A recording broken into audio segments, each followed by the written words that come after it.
हमारी संविधान सभा इसी शानदार भवन के सेंट्रल हॉल में बैठा करती थी, जिसके इस गोल गलियारे में 144 स्तंभ हैं। पर क्या आप जानते हैं हमारे संविधान के कितने स्तंभ हैं? कहा जाता है कि भारत का संविधान 3 सुतूनों पर टिका हुआ है। The 3 pillars of our democracy are the legislature, the judiciary and the executive. संसद, न्यायपालिका, कार्यपालिका। वैसे आजकल एक चौथा सुतून भी माना जाता है, मीडिया। सबसे पहले सन 1942 में समाजवादी अर्थशास्त्री और गुजराती नाटककार प्रोफेसर के.टी. शाह ने संसद, न्यायपालिका, कार्यपालिका की इस त्रिवेणी की बात अपने एक नोट में की थी। प्रिय राजेंद्र प्रसाद जी, जैसा आपसे वादा था, मैं आपको संविधान के जनरल डायरेक्टिव्स के बारे में एक दस्तावेज भेज रहा हूं, जो पिछले जून में पंडित जवाहरलाल नेहरू के कहने पे मैंने तैयार किया है। इसमें अमेरिकन, ब्रिटिश और फ्रेंच तीनों संविधानों को एक आदर्श के रूप में लेने की कोशिश है।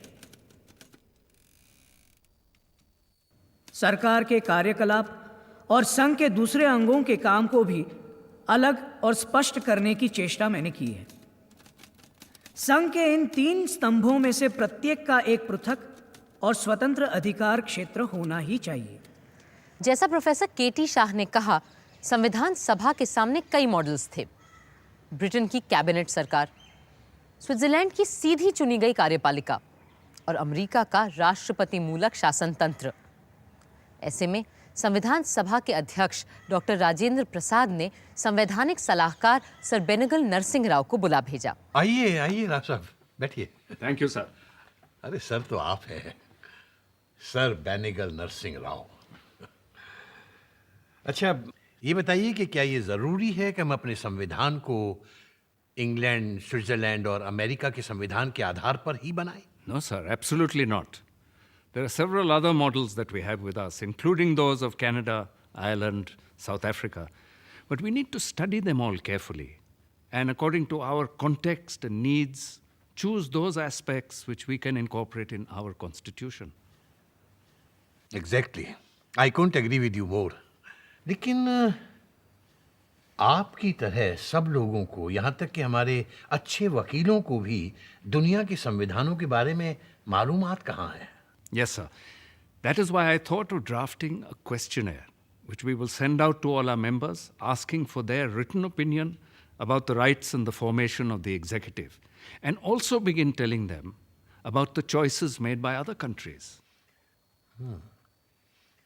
बल्कि इस क्वेश्चनेयर से जल्द और ज़्यादा से ज़्यादा लोगों के ख्यालात का भी पता चलेगा, और तब हो सकता है जून 48 तक हम संविधान के काम को पूरा भी कर पाएं।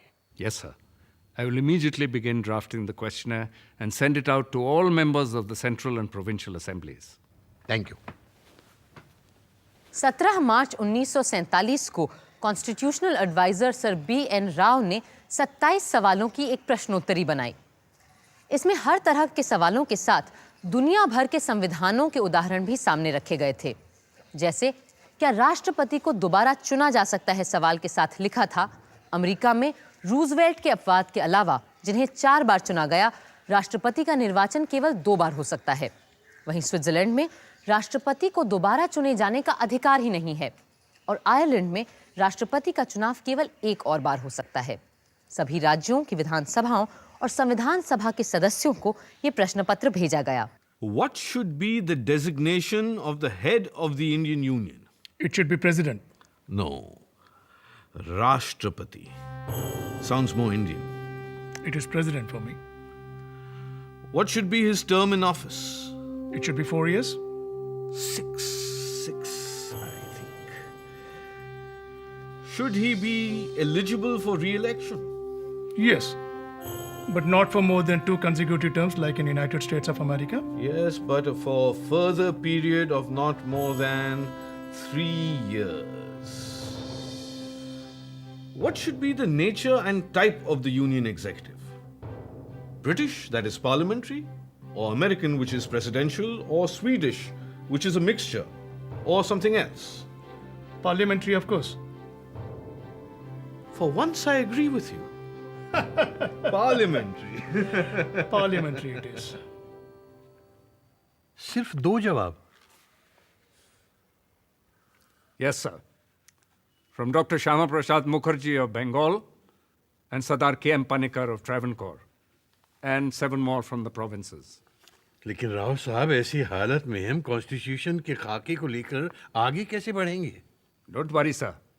I will immediately start drafting a memorandum for the Union Constitution. और साथ ही आपको कॉन्स्टिट्यूशन के क्लॉजेस के ड्राफ्ट भी तैयार करने पड़ेंगे। देख लीजिएगा, एक बार ढांचा बनने के बाद सब लोग नुक्ताचीनी करने खड़े हो जाएंगे, लेकिन शुरुआती दौर में कोई सामने नहीं आएगा। राव साहब चाहते थे कि प्रेसिडेंट को पूरे राष्ट्र द्वारा एक सार्वजनिक चुनाव से इलेक्ट किया जाए, पर उनकी ये तजवीज़ मानी नहीं गई। उसी समय श्री अल्लाडी कृष्णस्वामी अय्यर और श्री गोपालस्वामी अयंगार ने भी एक मेमोरेंडम तैयार किया, जिसमें राष्ट्रपति को बहुत से अधिकार दिए गए। इस प्रस्ताव में राष्ट्रपति को सेनाओं का सर्वोच्च कमांडर इन चीफ नियुक्त करने, संसद द्वारा पारित बिलों को वापस कर देने और मंत्री परिषद के कहने पर लोकसभा को भंग करने जैसे अधिकार पहली बार सामने आए थे। इन्हीं प्रस्तावों के आधार पर यूनियन कॉन्स्टिट्यूशन कमेटी का बनाया प्रारूप 21 जुलाई 1947 को पंडित जवाहरलाल नेहरू ने सभा के सामने रखा। पहले क्लॉज का पहला हिस्सा यूं रहेगा, फेडरेशन यानी राज्य संघ का मुखिया होगा प्रेसिडेंट यानी राष्ट्रपति, जिनका चुनाव इस तरीके से होगा कि राष्ट्र संसद के दोनों सभाएं और तमाम इकाइयों और सूबों के लेजिस्लेचर्स के मेंबरान, और जहां की इकाइयों में एक से ज्यादा चेंबर है, वहां सिर्फ लोअर हाउस के सदस्य इलेक्टोरल कॉलेज में भाग लेंगे। इकाइयों में समानता लाने की गर्ज से इकाइयों के लेजिस्लेचर्स के वोटों को उनकी आबादी के हिसाब से ही वजन दिया जाएगा। The votes shall be weighed in the proportion of the population of the units concerned. अब जनाब, एक मुद्दा जिसके बारे में हमें शुरू से ही फैसला करना होगा, वो है कि हम किस किस्म और आकार की सरकार चाहते हैं। उसकी बनावट क्या होगी? क्या ऐसी सरकार होगी जिसमें जिम्मेदारी मंत्रिमंडल की होगी, या अमेरिका की तरह जहां सदर की ज्यादा अहमियत होती है और अपने मंत्री वो संसद से नहीं बल्कि खुद अपनी मर्जी से बाहर से नियुक्त करता है? इस मसले पर काफी गौर और बहस के बाद हम इस नतीजे पर पहुंचे हैं कि प्रेसिडेंशियल सिस्टम हमारे लिए उचित नहीं रहेगा। अव्वल इसलिए कि हम मंत्रिमंडल पर जोर देना चाहते हैं, और जहां जिम्मेदारी भी संसद, काबीने और मंत्रियों की होगी, ना कि राष्ट्रपति की। मगर साथ साथ हम ये भी नहीं चाहते हैं कि राष्ट्रपति महज एक सजावट का ओहदा रहे। अब इसके बावजूद हम एडल्ट फ्रेंचाइज के जरिए उनका चुनाव कराएंगे और ऊपर से उन्हें कोई असली जिम्मेदारी भी ना दें, तो बड़ा अजीब सा मामला बनेगा। अलावा इसके कि तमाम वक्त और लागत इस कवायद पर सर्फ होगा। सच पूछिए तो मैं खुद डेमोक्रेटिक तरीके के हक में हूं, मगर कभी कभी ज्यादा डेमोक्रेटिक तरीके गैर जरूरी भी साबित होते हैं। और अगर हम इतने बड़े पैमाने पर चुनाव कराएंगे तो हमारा सारा वक्त इसी में जाया हो जाएगा कि बस हम चुनाव ही चुनाव और उसकी तैयारी करते रहें, और किसी और काम के लिए हमारे पास वक्त ही नहीं बचेगा। पंडित नेहरू ने यह भी कहा कि असल में तो अच्छा होता अगर राष्ट्रपति किसी पार्टी, किसी दल का ना होता, पर शायद व्यावहारिक रूप से यह संभव ना हो पाए। पर इतना आवश्यक है कि चुने जाने के बाद राष्ट्रपति किसी दल विशेष का नहीं बल्कि पूरी निष्पक्षता से सारे देश और संविधान का रखवाला हो जाए। आज भी यही परंपरा जारी है। उधर डॉक्टर राजेंद्र प्रसाद के मन में कुछ शंकाएं अभी भी थीं।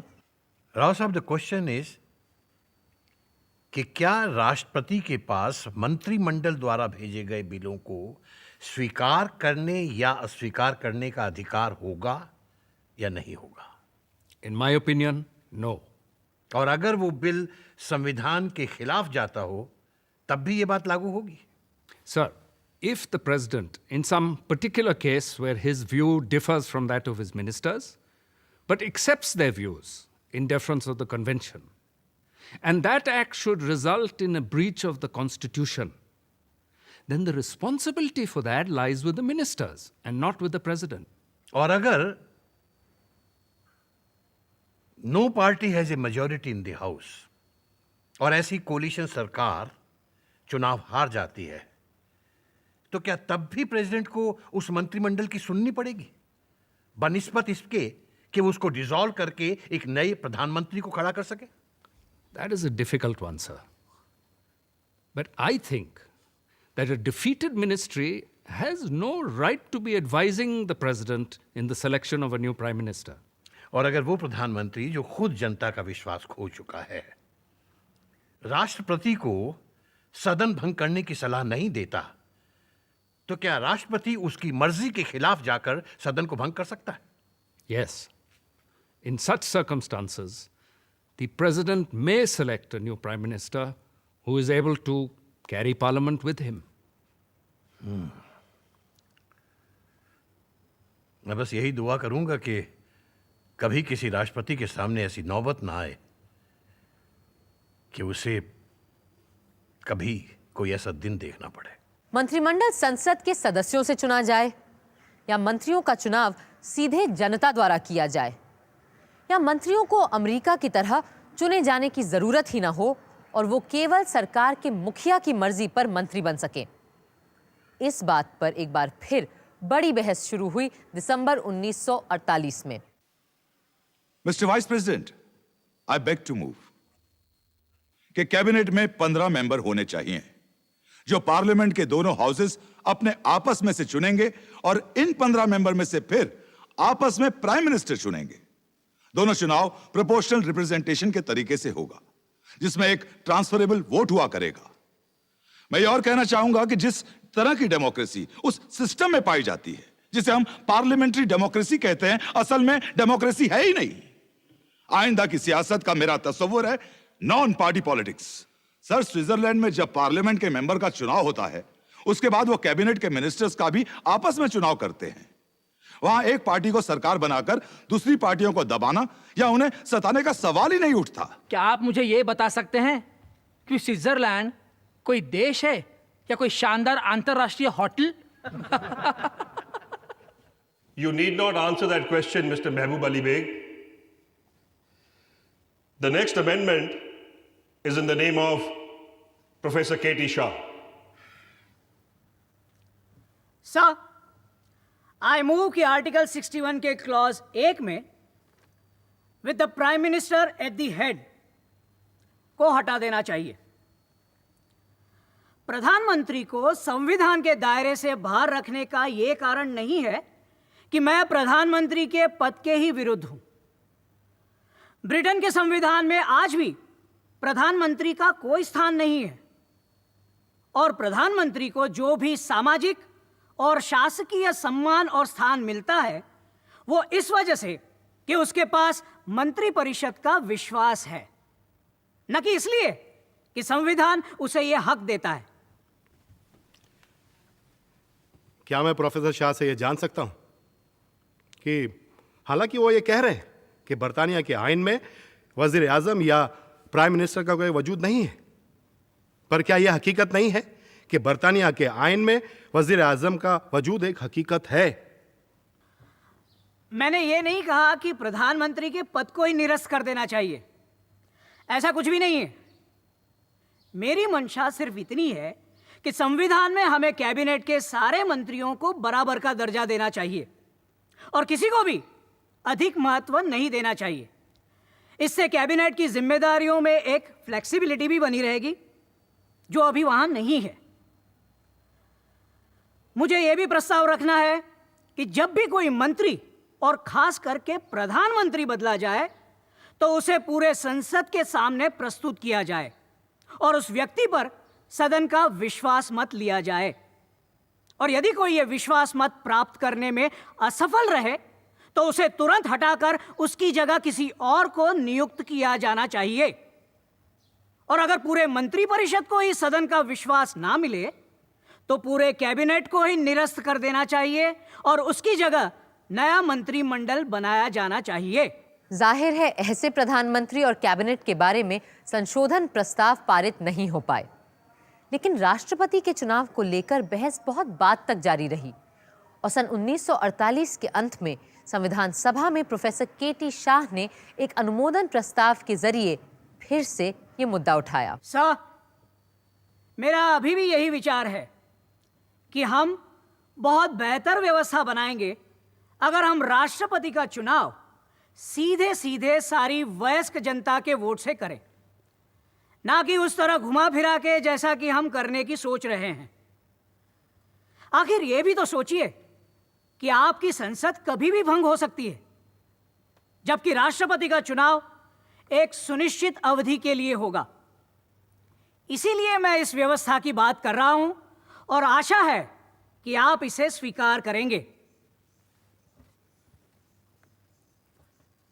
Sir, the constitution before the House is a parliamentary system where the government is carried on not directly but by the duly elected representatives of the people.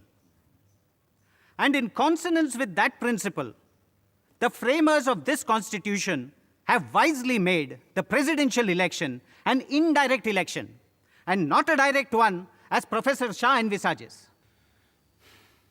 Sir, the whole question turns upon one issue. That is, who is going to be responsible to the people of the country with regard to the administration? A president coming through the direct vote as such has an independent existence outside the sphere of the parliament. And sometimes, as honorable members may have seen, conflicts do arise between the parliament and the president. Sir, it makes the smooth working of the machinery very difficult. The Union Committee has given due attention to this question, and therefore, the amendment may be rejected. Sir, turning to the amendment of Professor K.T. Shah, the matter in my judgment requires to be considered by the point of view of the size of the electorate. Let me give the House some figures of the total electorate that would be involved if we accepted Professor Shah's amendment. So far as the figures are available, we altogether are 317 million people for the whole territory of India. Assuming that the adult franchise entitled to vote will be about 50% of the whole population, the electorate will consist of 158.5 million, that is 15 crore and 85 lakh voters. Let me give figures involved in the American elections. The total electorate involved subject to correction is 75 million. That is less than half of what we are talking about here.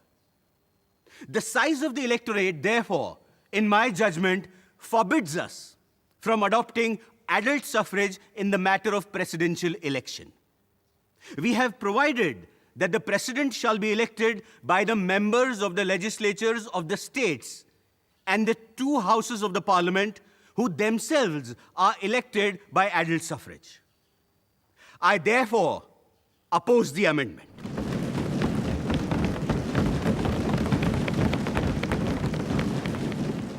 और यूं तय हुआ भारत के राष्ट्रपति के चुनाव का मसला।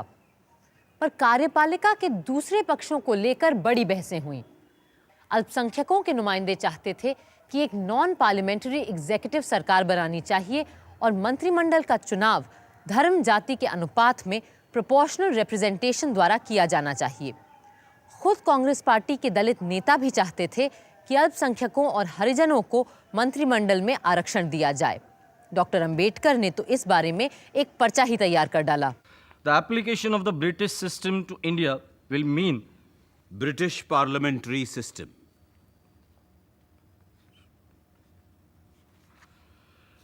Application of British parliamentary system to India will mean that the cabinet is formed by the majority party. Although in England this would mean a political majority. In India it will be... In India, the majority is a communal majority.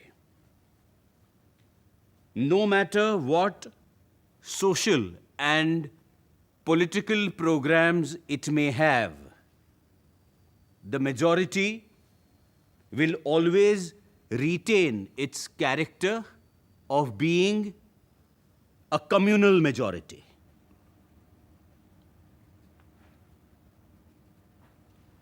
Aage. The majority in Britain is under no obligation to bring a representative of the minority communities into the cabinet. But in India, this will be wrong. No. Likho.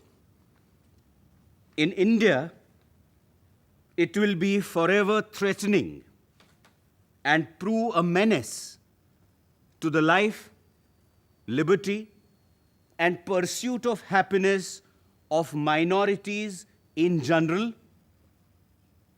and untouchables in particular. It would make the majority community a governing class and the minority community a subject race.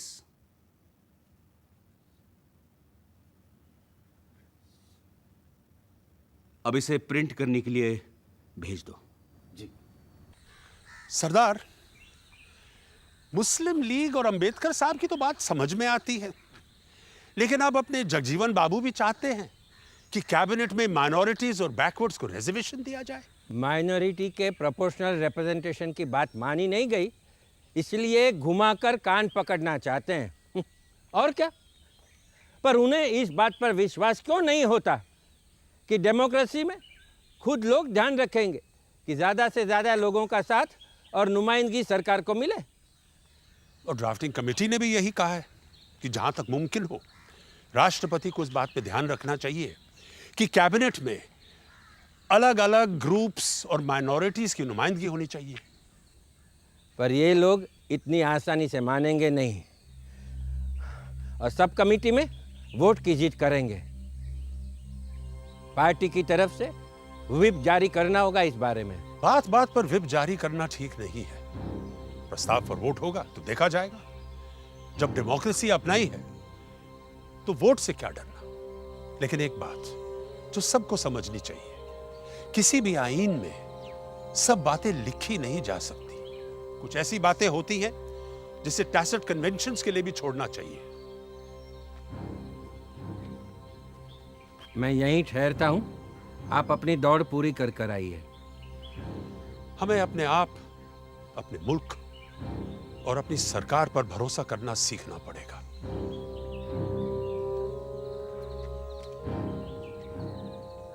कार्यपालिका में किसी भी प्रकार के आरक्षण के प्रस्ताव को सब कमेटी में 7 के मुकाबले 8 वोटों से खारिज कर दिया गया। धीरे धीरे सभी ने इस व्यवस्था की अच्छाई और सच्चाई को देखा और 4 नवंबर 1948 को सभा में संविधान का ड्राफ्ट रखते हुए खुद डॉक्टर अंबेडकर ने इस व्यवस्था की हिमायत की। A democratic executive must satisfy 2 conditions. 1, it must be a stable executive. And 2, it must be a responsible executive. Unfortunately, it has not been possible so far to devise a system which can ensure both in equal degree. What the draft constitution proposes is the parliamentary system. The draft constitution places a functionary at the head of the Indian Union who is called the President of the Union. The President of the Indian Union will be generally bound by the advice of his ministers. He can do nothing contrary to their advice. The ministers under the Indian Union are members of Parliament. Only members of Parliament can become ministers.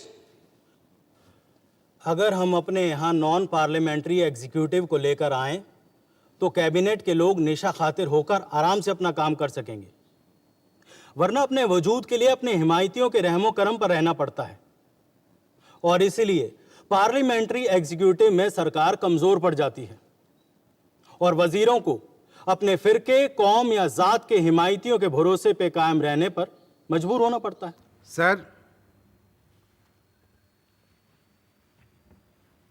Sir, प्रजातंत्र का अर्थ है ऐसे बहुमत का राज जिसमें स्वतंत्र और मुक्त रूप से वोट दिए गए हों।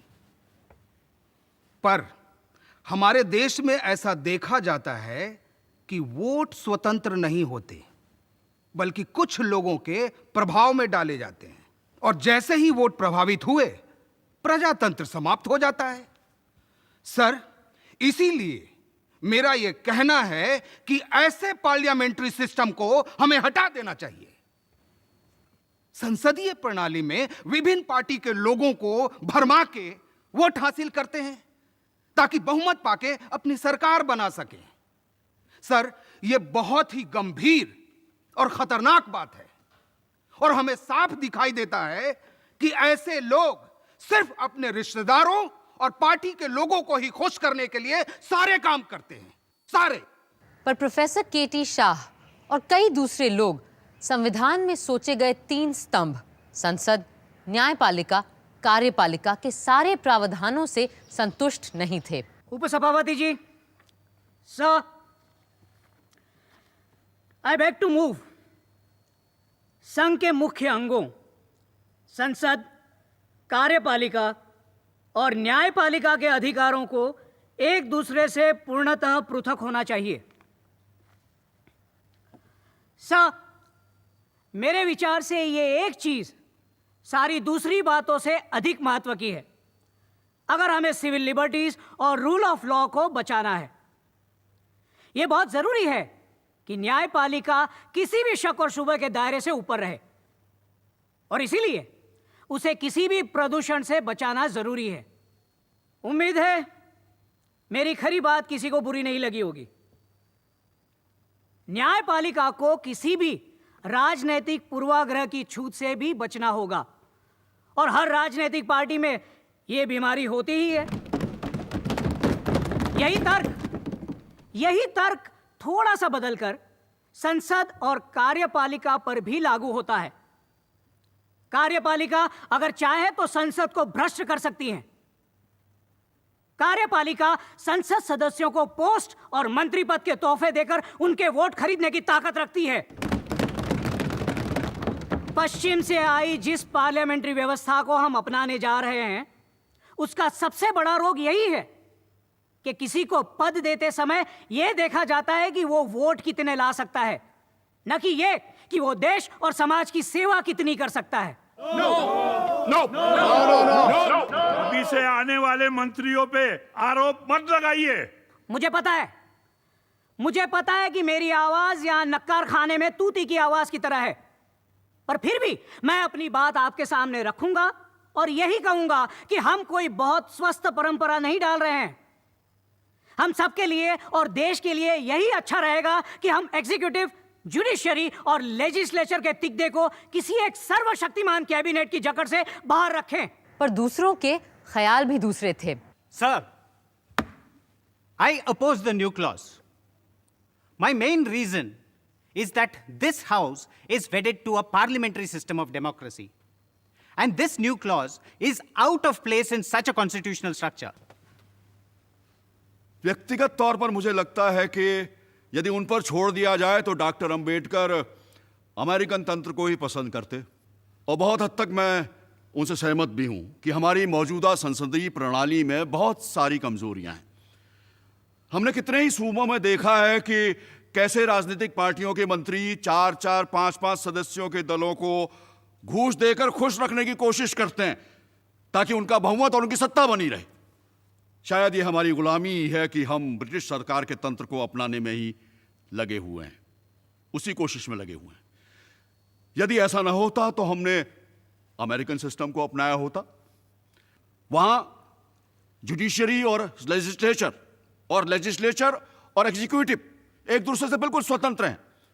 वहां की संसद देश के भले के लिए कोई भी कानून पास कर सकती है और उस कानून को मानना राष्ट्रपति की जिम्मेदारी हो जाती है, जबकि हमारे संविधान में सदन के नेता को पूरी संसद से बहुमत लेना पड़ता है और संसद सिर्फ उन्हीं कानूनों को पारित करेगा जो बहुमत वाली पार्टी को सही लगते हैं। डॉक्टर अंबेडकर तो खुद अमेरिका में पढ़े थे, पर उन्होंने अमेरिकी संविधान की कमजोरियों की तरफ सबकी नजर मोड़ी। There is no dispute whatsoever that the executive should be separated from the judiciary. With regard to the separation of the executive from the legislature, it is true that such a separation does exist in the Constitution of the United States. But if my friend Professor Shah had read some of the recent criticisms of that particular provision of the Constitution of the United States, he would have noticed that many Americans themselves were quite dissatisfied with the rigid separation embodied in the American Constitution between the executive and the legislature. Shri KM. Munshi doctor Ambedkar की हिमायत में खड़े हुए। दो कार्यपालिकाओं के बीच, यानी कि एक American model और दूसरे ब्रिटिश मॉडल के बीच चुनाव का सवाल ही कहां उठता है। ब्रिटिश मॉडल को ही सबने चुना है, सबने उसकी तारीफ की है, यहां तक कि खुद अमेरिकन कॉन्स्टिट्यूशनल एक्सपर्ट्स ने भी माना है कि यही कार्य प्रणाली आज के मॉडर्न युग यानी कि आधुनिक समाज के लिए बेहतर है। इसके अलावा हमें यह महत्वपूर्ण बात नहीं भूलनी चाहिए कि पिछले कमोबेश 100 सालों में हिंदुस्तान में हमने ब्रिटिश संविधान के कानून को ही मानकर काम किया है और हमारे कॉन्स्टिट्यूशनल ट्रेडिशंस धीरे धीरे पार्लियामेंट्री ही बन गए। फिर क्यों हम अपने 100 सालों के अनुभव और रवायत को छोड़कर किसी ऐसे कानून को अपनाने की कोशिश करें जो खुद सिर्फ 150 साल पहले बनाया गया था और आज भी जिस पर अमेरिका में भी सवालिया निशान लगते रहते हैं। इसलिए मैं ये दोहराना चाहूंगा कि प्रोफेसर शाह के द्वारा प्रस्तावित स्कीम को ना तो इस हाउस ने माना है, ना कहीं और इसके अच्छे नतीजे निकले और ऊपर से ये हमारे हिंदुस्तान की परंपरा का हिस्सा है ही नहीं। अतः मैं कहूंगा कि ऐसे अनुमोदन प्रस्ताव को खारिज कर दिया जाए, यही सही होगा। Professor K.T.. शाह के बहुत से और बहुत अच्छे सुझाव थे, जैसे कि हर मंत्री को पढ़ा लिखा होना चाहिए। पर श्री महावीर त्यागी ने तर्क दिया कि अकबर, रंजीत सिंह, शिवाजी में से कोई पढ़ा लिखा तो था नहीं, पर सब बहुत कुशल शासक साबित हुए, तो फिर हमारे मंत्रियों को पढ़ने लिखने की क्या ज़रूरत है। Professor K.T.. शाह ने यह भी कहा कि हर मंत्री को मंत्रिमंडल में आने से पहले अपनी संपत्ति का ब्यौरा देना चाहिए। पर डॉक्टर अंबेडकर बोले कि फिर तो मंत्रिमंडल छोड़ते समय भी ब्यौरा देना पड़ेगा और ये भी बताना पड़ेगा कि अगर संपत्ति में कोई वृद्धि हुई है तो कैसे हुई है, और ये भी तय करना पड़ेगा कि अगर कुछ गड़बड़ का अंदेशा है तो उस मंत्री को क्या सज़ा देनी चाहिए। उस समय तो ये प्रस्ताव नामंजूर हो गया, पर आज लगता है कि अगर कोई ऐसा प्रावधान होता तो शायद अच्छा होता। पर बात सिर्फ कार्यपालिका की ही नहीं थी। संसद के स्वरूप, अधिकारों, कर्तव्यों, कार्यकाल और नाम तक को लेकर खूब चर्चा हुई।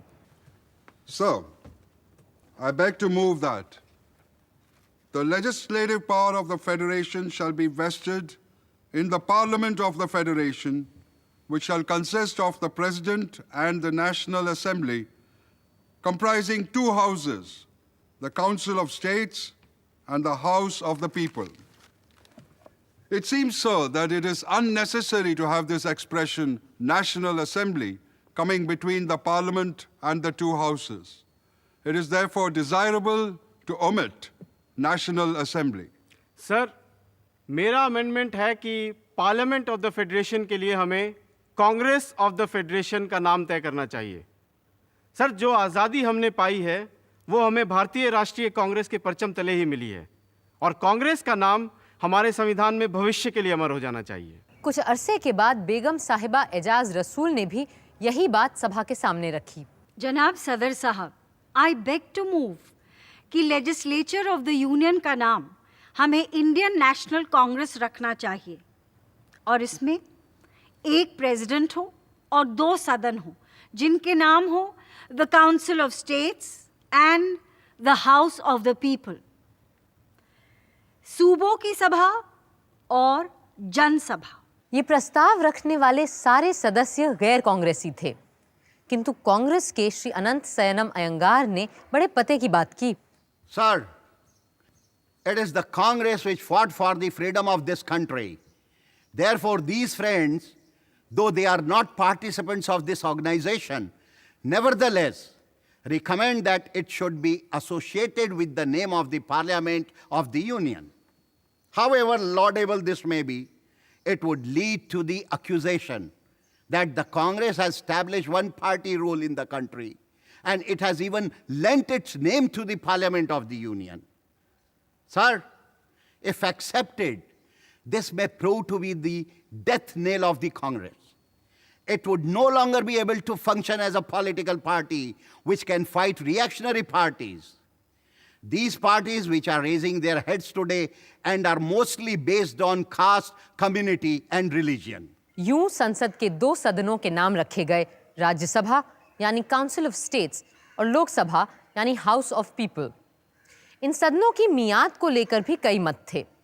यूनियन कॉन्स्टिट्यूशन कमेटी ने लोकसभा का कार्यकाल सिर्फ 4 साल का रखा था, किंतु पंडित नेहरू और नेताजी सुभाष चंद्र बोस के चहेते आयरिश क्रांतिकारी प्रधानमंत्री एमन डिवलेरा ने कहा कि 4 साल का वक्त चुने गए सांसदों के लिए बहुत कम होता है, क्योंकि पहला साल तो सदन का कामकाज समझने में ही निकल जाता है और आखिरी साल चुनाव की तैयारी में।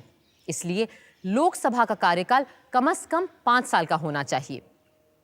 वहीं राज्यसभा के सदस्यों का कार्यकाल 6 वर्ष का रखा गया, जिनमें से हर 2 वर्ष पे सिर्फ 1/3 सदस्य सेवानिवृत्त होते हैं, ताकि ये सदन एक निरंतर धारा के रूप में चलता रहे। कार्यपालिका और विधान मंडलों के बाद आइए नजर डालते हैं तीसरे स्तंभ, न्यायपालिका यानी जुडिशरी पर। मैं जस्टिस वरदाचार्य जी का धन्यवाद करना चाहूँगा। हालांकि वो संविधान सभा के सदस्य भी नहीं हैं, फिर भी उन्होंने सुप्रीम कोर्ट के कॉन्स्टिट्यूशन ऑफ पावर्स को तय करने वाली एडहॉक कमेटी की सदारत स्वीकार करी है, क्योंकि अब आने वाले भविष्य में हमें अपने एक उच्चतम न्यायालय की आवश्यकता पड़ेगी। I will request Honorable Shri Vardacharya ji to please take over. Thank you, Mr. Munshi. It is my proud privilege to be working with all of you esteemed members of the Constituent Assembly on the question of creating a new superstructure that we will need now. Fortunately, at the level of lower and higher courts, we have inherited a well-constructed and smoothly functioning sound judicial system from the British. But now, we have to give thought to the establishment of a Supreme Court where the judgments of high courts could be brought to appeal. This apex court will also have to play the roles of an adjudicator between the provinces and the princely states when needed. My old friend from Madras High Court, where I served as a judge for some time, Alladi Krishnaswamy Iyer, is here. I know that he has given judicious thought to these issues. Mr. Iyer? Thank you, Your Lordship. Old habits die hard. That is how I've been addressing Sri Vardacharya for many years now. But I also know that we are here precisely to break old habits and make new conventions. Now, this new body, this Supreme Court, this whatever we may decide to name this APEC constitutional body, apart from being the highest platform for appeals, will have in its power and purview the necessary means to safeguard fundamental rights of every citizen of free India. That soon we will have. And unlike the Privy Council, this Supreme Court should also have the mandate and the authority to examine the constitutionality of any legislation that our parliament may make in the future. Supreme court न सिर्फ हमारे संविधान का रखवाला और खैरखा होगा, बल्कि वो हर भारतीय को वो समान अधिकार भी प्रदान करेगा जिसके लिए सदियों से अंग्रेजों की अधीनता और रजवाड़ों की गुलामी में हम तरसते रहे।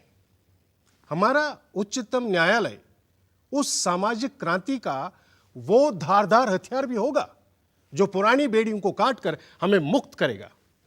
And yet, this Supreme Court must not busy itself only with the rights debate. It must not concern itself only with the life and liberty of the individual, but include within its scope criminal appeals, civil cases, and financial matters as well. Only then will it become our Supreme Court in the real sense of the term.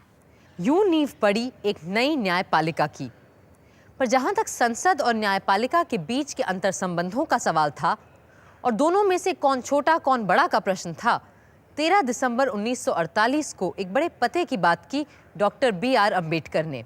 Now to the question of the relationship between the legislature and the judiciary. In a federal constitution, it is always open to the judiciary to decide whether any particular law passed by the legislature is ultra-virus or intra-virus.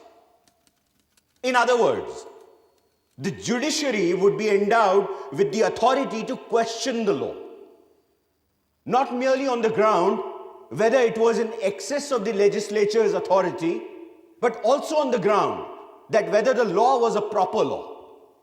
It may be a perfectly good law, but if it violates the fundamental principles, the judiciary would have the power of declaring it invalid. For myself, I cannot omit the possibility of a legislature packed by partymen making laws which may abrogate and violate the fundamental rights affecting the life and liberty of an individual. At the same time, I do not see how 5 or 6 gentlemen sitting in the Supreme Court examining laws made by the legislature by dint of their own individual bias and prejudice be trusted to determine which law is good and which is bad. It is a case where a man has to choose between the devil and the deep sea. I therefore would leave it to the House to decide either way it likes. संविधान सभा ने तय पाया कि संसद और न्यायपालिका दोनों ही लोकतंत्र के लिए बराबर महत्व के हैं और इसीलिए जुडिशरी की आज़ादी को ध्यान में रखते हुए उच्चतम न्यायालय और उच्च न्यायालय के जजों की नियुक्ति में मंत्रिमंडल का कोई हाथ नहीं होगा। ये जिम्मेदारी सीधे राष्ट्रपति की होगी, जो चीफ जस्टिस के सुझाए नामों को इन अदालतों में नियुक्त करेंगे। इसी बात को एक बार फिर 24 मई 1949 को श्री बी पोकर साहब बहादुर ने सभा के सामने साफ-साफ रखा। I submit, sir, the views expressed by the Federal Court and the Chief Justice of the various high courts assembled in conference are entitled to the highest weight before this assembly. It is of the highest importance that the judges of the Supreme Court should not be made to feel that their existence or their appointment is dependent upon political considerations or on the will of any political party. Therefore, it is essential that there should be sufficient safeguards against political influence being brought to bear on such appointments. Therefore, I submit, sir, that it is of the highest importance that the President must not only consult the Chief Justice of India, but also obtain his concurrence on the appointment of his colleagues, the judges of the Supreme Court. It cannot be denied that the judiciary should be above all political parties and above all political consideration. इन सारे नियमों के बन जाने और न्यायपालिका का स्वरूप तय हो जाने के बाद विद्वान वकील और संविधान सभा के सबसे सक्रिय सदस्यों में से एक श्री अल्लाडी कृष्णस्वामी अय्यर ने संविधान सभा को संबोधित किया। अरे बैठिए बैठिए, आप बैठकर ही बोलिए।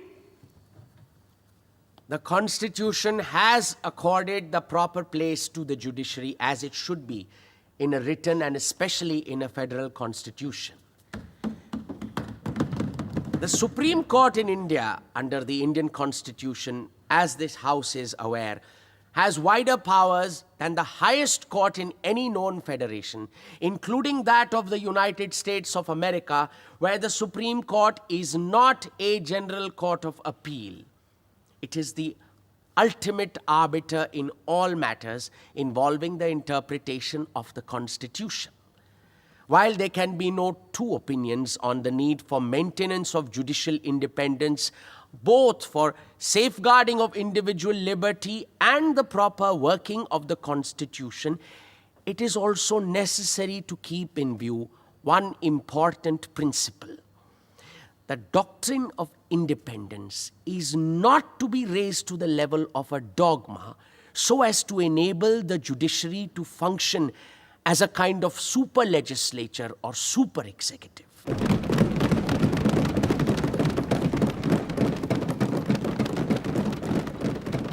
Sir,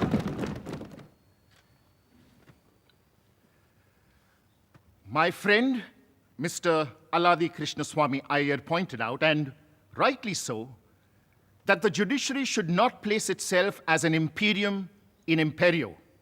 Of course, there is always that danger also. When people talk of separation of power, this separation of power may be made in such a way that the judiciary may be invested with immense power, that it might eventually lead to the breakdown of the government of the day, which I believe is not the case in our constitution. Doctor Ambedkar का सपना था कि एक ऐसी समग्र न्यायपालिका बने जो दीवानी, फौजदारी और संवैधानिक हर तरह के मुकदमे में सबको कानूनी उपचार और न्याय दे सके और इस तरह देश की एकता को कायम रखने का काम कर सके। आज वो सपना एक हकीकत है। कुल मिला के विधानमंडल, न्यायपालिका, कार्यपालिका की इस त्रिवेणी ने एक ऐसा बेजोड़ अटूट जाल बुना, सीमलेस वेब, जो हमारे दुनिया के सबसे बड़े लोकतंत्र को संभालने, बांधने और पालने का काम कर रहा है।